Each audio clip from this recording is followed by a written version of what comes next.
Une foule de pèlerins et de chrétiens locaux se sont réunis à Jérusalem le dimanche 9 juin pour célébrer la Pentecôte, la solennité commémorant l'effusion de l'Esprit Saint, don du ressuscité et la naissance de l'Église.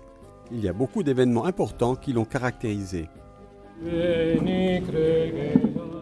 Parmi les célébrations qui ont ouvert la solennité de la Pentecôte, une sainte messe a été célébrée la veille au soir à l'ermitage de Gethsémani. Dans la grotte, créée au pied du mont des Oliviers, l'attention s'est concentrée sur la liturgie de la parole. Il y a eu de nombreuses lectures proclamées en plusieurs langues. Il s'agit du passage des Actes des Apôtres, dans lequel nous lisons que ceux-ci, après la descente du Saint-Esprit, ont commencé à parler dans des langues autres que la leur, de sorte que chaque peuple comprenait leurs paroles.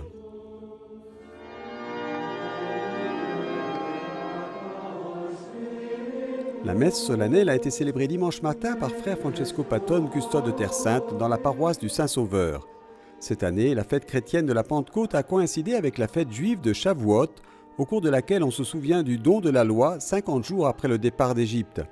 Le custode de Terre Sainte a souligné le lien entre les deux, en expliquant que même la Pentecôte chrétienne a à voir avec le don de la loi, parce que l'Esprit écrit la parole de Dieu, le nouveau commandement de l'amour, dans nos cœurs. En conclusion, frère Patton a invité les fidèles à mémoriser et souvent prier avec foi les paroles chantées lors de la célébration. « Viens, Esprit Saint, remplis les cœurs de tes fidèles et allume en eux le feu de ton amour. »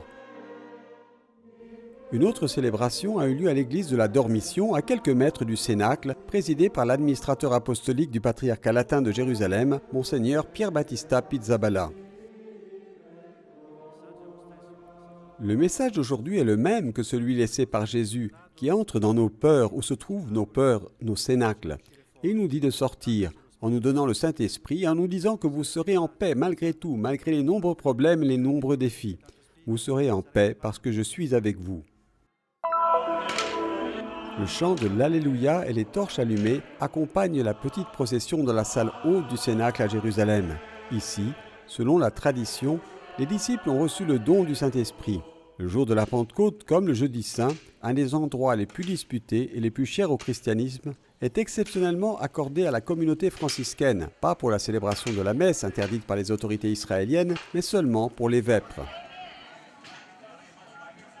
À l'Ascension, Jésus a confié aux disciples une mission comprise uniquement ici, et c'est d'ici qu'ils ont commencé à mener à bien leur mission. La liturgie est sobre et intense. Des gens du monde entier y participent. On s'en aperçoit lorsque tout le monde est invité à réciter le Notre Père dans sa langue. Je dois avouer, nous dit Peter, arrivé de Chicago, qu'à ce moment-là, j'étais ému aux larmes. À la fin de la liturgie, un pèlerinage silencieux continue.